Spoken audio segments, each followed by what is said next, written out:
Well, I worked very closely with Joe Bossano as the Minister for Economic Development. The Cabinet agreed by consensus that he and I should look at all the arguments, sit down and work out together how to best use the firepower available to the government in order to set out a pay rise for public servants which was fair and which targeted those in greater need. Now, you don't always have to say those who are earning less than 20,000.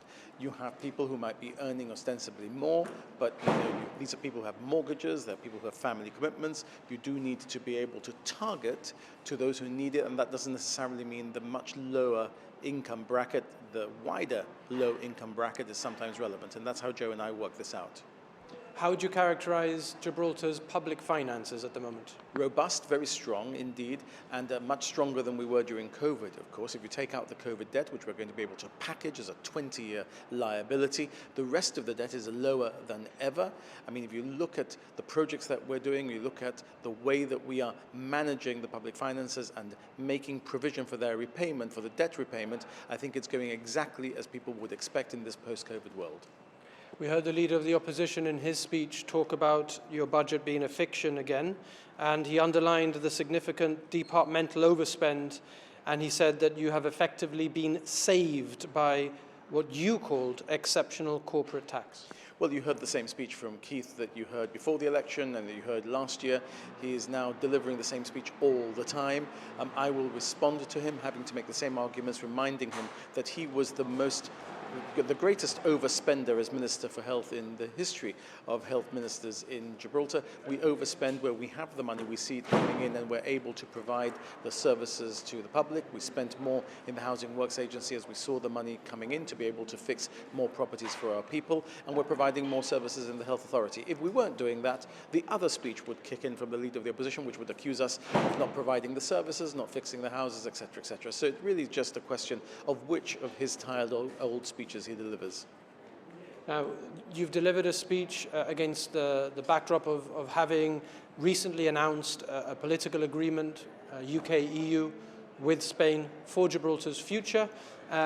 Was it a question of trying to keep things simple ahead of major changes that flow from that agreement? Well, certainly in the context of import duties, which, as you know, always feature in a budget where you put things up and put things down, depending on how the market is performing, we have avoided that completely because we know that we have a major recasting of, in effect, a customs tariff coming. We want to do that in one fell swoop. We want to give traders the opportunity of continuing with the favourable terms they have now for as long as possible. I've created the committee for Gemma, Arias, Vasquez to be able to talk to businesses about what they need, and that's why I haven't wanted to tinker at this stage.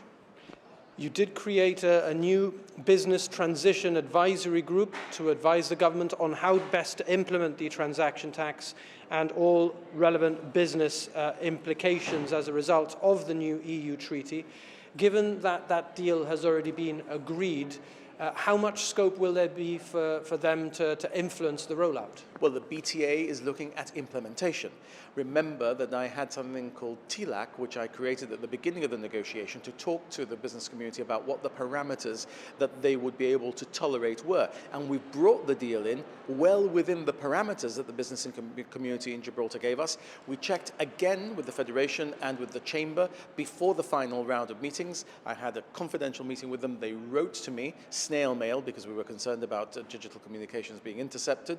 I had the parameters from them. I was able to bring in the deal within those parameters. What the BTA now is going to do is look at implementation of the deal in the way that is most favorable, because even though you've brought the deal in with the parameters, within the parameters, you can still hurt through implementation.